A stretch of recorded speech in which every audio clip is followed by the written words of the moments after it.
चलिए, बात हो गई फंडामेंटल्स की, अब बात करते हैं टेक्निकल्स की। सुशील केडिया जुड़े हैं हमारे साथ, उनसे समझते हैं कि मार्केट को लेकर उनकी क्या रणनीति है। Sushil ji, good morning. देखिए, पहले तो मैं सबसे पहले आपसे ये जानना चाहूँगा कि ये गोल्ड और सिल्वर की रैली जाएगी कहाँ तक, और अब चांदी 3.5 लाख पार, गोल्ड में मैसिव मूव। सबसे पहले तो इसी पर बात हो जाए। देखिए, मैं आपसे फ्रैंकली बात करूंगा हमेशा की तरह। मेरा गोल्ड और सिल्वर में दिमाग काम नहीं कर रहा है। ठीक है। ठीक है। और ठीक है। और यहाँ पर नई तेजी करना संभव नहीं है, क्योंकि इतना एक्सट्रीम ओवरबॉट है, वर्टिकल राइज है। पुराने इतिहास को जिन्होंने देखा है, देखिए कोई नया खिलाड़ी, नया जवान, नौजवान बाजार में आके काम करके यहाँ पे कमा जाएगा। 4 दिन कमाने के बाद क्या होगा किसको पता। पर जब कभी भी इस तरह की पैराबोलिक मूव्स संसार में कभी भी आई है, अंतोगत्वा उसका कोलैप्स आता है। अब जब तक वो कोलैप्स शुरू नहीं होता, हम किनारे बैठेंगे इस पे, और इमीडिएटली इस पे अभी हम कोई व्यू नहीं लेंगे। वैसे आजकल खैर ये बिल्कुल सही कह रहे हैं आप, बहुत लोगों का दिमाग चलना बंद हो गया गोल्ड सिल्वर पर। एक काम करते हैं, एक ऐसे टॉपिक पर बात करते हैं जिसने पिछले हफ्ते थोड़ी हेडलाइन बटोरी थी, जो जापानीज मार्केट से आई थी, जो डॉलर येन का मूव था। जिस तरीके से डॉलर इंडेक्स ग्लोबली कोलैप्स हुआ, लेकिन हमारे यहाँ डॉलर रुपी 92 तक गया है। तो ये जो डाइकॉटमी रही है, इसकी बात करते हैं फिर। यहाँ क्या व्यू है आपका? यहाँ 3 बातें आपने पूछ ली हैं, और मेरे को इसके लिए थोड़ा सा 2 मिनट आपको समय देना पड़ेगा। देखिए, सबसे पहले हम यूएस डॉलर जापानीज येन की बात करें। पीसीआर से अनुरोध है, मेरे स्क्रीन पर जो चार्ट शेयर्ड है उसको दिखाएं। देखिए, ये जो येन कमजोर होता चला गया था डॉलर के सामने, और अब जो इसने बड़ा रिवर्सल ऑलरेडी दे दिया है। 3 सप्ताह पहले इसका हाईएस्ट प्राइस आया था, और अब ये एक्सट्रीम ओवरसोल्ड है। एक बार क्या पता वापस नया लोए बनाए तो बनाए, जिसमें थोड़ी रिलीफ मिल सकती है। और उसी पर मैं आधार कर रहा हूं कि अगले 2 सप्ताह क्या पता यूएस के स्टॉक मार्केट्स का डैमेज नहीं आएगा, उल्टा वो रैली कर जाएंगे। इसीलिए मैं गोल्ड सिल्वर पर भी अपनी जबान को दबा के बच के निकल गया कि अभी कोई ओपिनियन नहीं है। पर जब जब ये येन का टॉप बना है, ये हो सकता है एक और फाइनल टॉप लगाए येन डॉलर की चार्ट। और साथ साथ आपको मैं दिखाऊं कि यूरो जापानीज येन में भी सेम पिक्चर है, एकदम बिल्कुल टॉप बन चुका है, अब ट्रेंड लाइन टूट चुकी है। वीकली टाइम फ्रेम की मैं चार्ट दिखा रहा हूं। वीकली टाइम फ्रेम का मतलब है कि अगले 3 महीने में येन 25% मजबूत होगा। ये बात हम आपसे 15 दिन पहले भी कर चुके थे कि वो पिक्चर आ रहा है। पर 3 महीने में होते होते 2 सप्ताह अगर उल्टा चल गया तो वहां सावधानी रखनी है। और जब जब येन इस तरह से बुरी तरह से मजबूत होता है, संसार में कहीं ना कहीं चलता हुआ जो सबसे विकराल सट्टा होता है वो बुरी तरह से फूटता है। तो अब गोल्ड सिल्वर पे मैं चूंकि रॉन्ग हूं, इसलिए बार बार उसको एम्फेसाइज नहीं करना चाहता। तो सबसे बड़ा सट्टा इस वक्त चांदी में लगा हुआ है। पूरे संसार में हर आदमी लॉन्ग है। तो वहां बहुत सावधानी रखने की जरूरत है। कॉपर में भी हमें लगता है कि 30% तक की एक कुटाई आएगी, और उस कुटाई में कॉपर को वापस लेना है, क्योंकि कॉपर के ऊपर के भाव अभी तक बने नहीं है पूरे।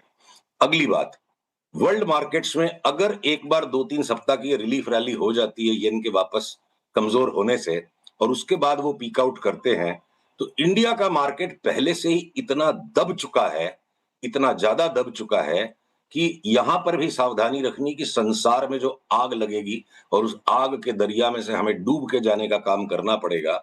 मैं अभी तक आपसे 27,200-300 तक की बातें करता था, पर अब हो सकता है कि अगली चाल सीधे 28,000 तक भी चली जाए। ये हो सकता है, होगा ये बात मैं तब कहूंगा जब हम 25,250 के ऊपर बंद दे देंगे, तो जो भी लोएस्ट लेवल उसको स्टॉप लॉस लगाएंगे। आपके अगले सवाल पे आऊं कि डॉलर इंडेक्स के सामने हमारा रुपया इतना कमजोर क्यों हो गया। इतिहास को उठा के देखिए, मैं कोई नई बात नहीं कह रहा हूं। रुपी भले ही फ्री फ्लोट करेंसी हो गई है, पर dominant player RBI, 70% trading RBI करता है इसमें। RBI is the market. तो ये एक रेगुलेटेड लिक्विड मार्केट है, और आरबीआई की एक्टिविटी के कारण चाहे जो भी इसका बिहेवियर पैटर्न में नहीं एक्सप्लेन कर सकता, 3 से 4 महीने का पार्थक्य बाकी करेंसियों के सामने जो डॉलर की मूवमेंट होती है रुपया पहले ही कर लेता है। अब पिछली भी साइकिल्स को उठा के देखो, जब गोल्ड सिल्वर के पीक आए, हमारे डोमेस्टिक मार्केट में रुपया इतना कमजोर होने के कारण यहाँ गोल्ड सिल्वर के दाम अति के बाहर बढ़ जाते हैं। तो मैं अभी भी इस व्यू पे हूं, जब तक कि और कोई फर्दर एविडेंस नहीं आए कि डॉलर रुपये की अति हो चुकी है। बाकी करेंसीज के सामने अगर डॉलर मजबूत भी होगा, तो इंडियन करेंसी डॉलर के सामने मजबूत हो जाएगी। सारी करेंसीज को एक साथ चलना जरूरी नहीं है, सभी चीजों को अलग अलग टुकड़े में अलग अलग छांट के देखिए, सब चीजों का अपना अपना वजूद है।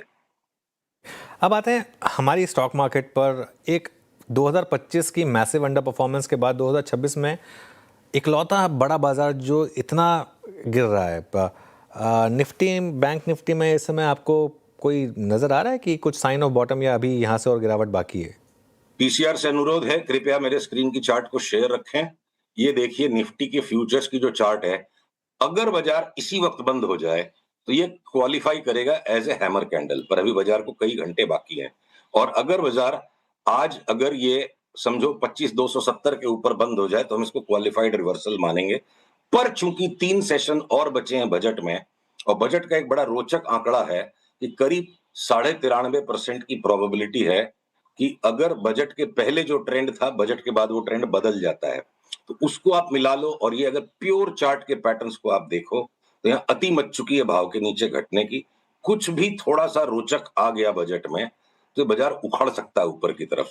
अभी अब भी उखड़ जाएगा, 3 दिन बाद देख के लेना चाहिए। सामान्य निवेशक के लिए मैं ये कहूंगा कि कोलाहल के बीच लोभ ना करें।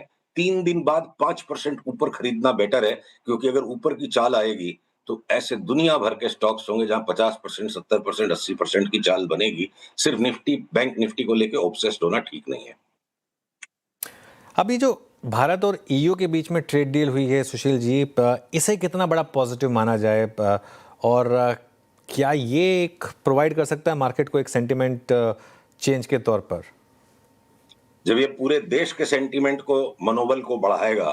देखिए, जब आपको कोई एक बड़ा बुली बिल्कुल दीवार की तरफ धकेल के रोज गुर्राता है आपके ऊपर, और आपके पड़ोसी और आप साथ में हाथ मिला लेते हो कि एक से दो भले, ईयू भी उससे परेशान है, इंडिया भी उससे परेशान है, तो संबल बढ़ता है, मनोबल बढ़ता है, और व्यापार के नए जरिए जब खुलते हैं तो इस घुटन से तो मुक्ति सबको मिलेगी, तो स्टॉक मार्केट को भी मिलेगी।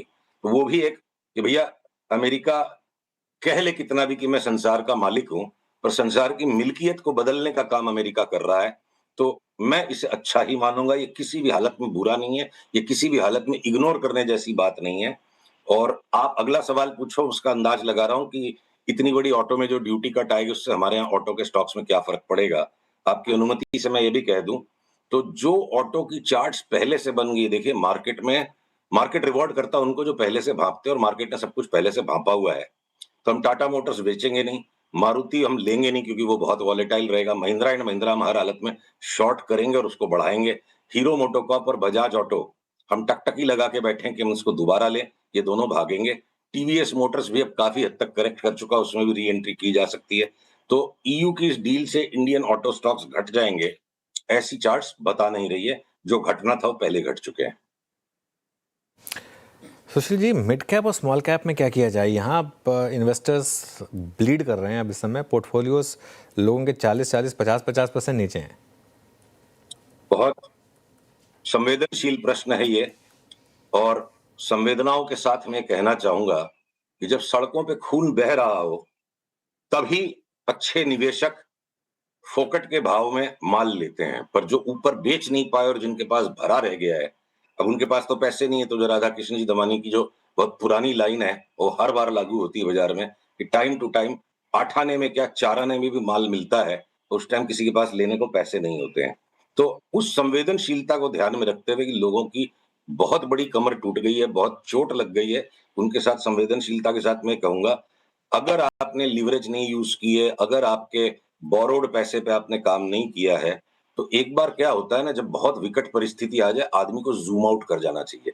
कंटिन्यूअसली भाव को देख देख के इरिटेट नहीं होते रहना चाहिए कि सबके साथ हो रहा है जो हो रहा है, हर एक निवेशक के साथ ये हो रहा है। और जो बड़े निवेशक करते हैं कि जब विकट परिस्थितियां आती है, आप जूम आउट कर जाओ, अपनी संवेदनशीलता को कम कर लो, तो बने रहिए। और नया माल लेने का समय किसी भी टाइम आ सकता है, उसके लिए अप ट्रेंड को रीएस्टैब्लिश होने दीजिए। ओके, चलिए इसी अच्छे नोट पर इस कॉन्वर्सेशन को यहाँ एंड करेंगे। थैंक यू सो मच आज हमारे साथ जुड़ने के लिए। अगले मंगलवार फिर बात करेंगे आपसे।